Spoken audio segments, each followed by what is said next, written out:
jadi dia tak tosi, tapi kenapa aku pula tak licin.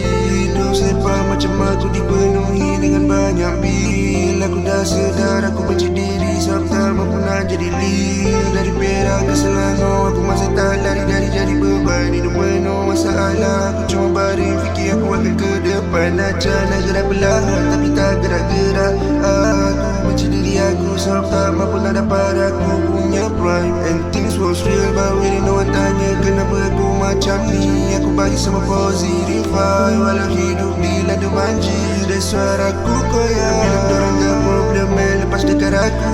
Ni more than just a love. Aku tak tahan dan suaraku tulis lagu.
Wahai Tuhan,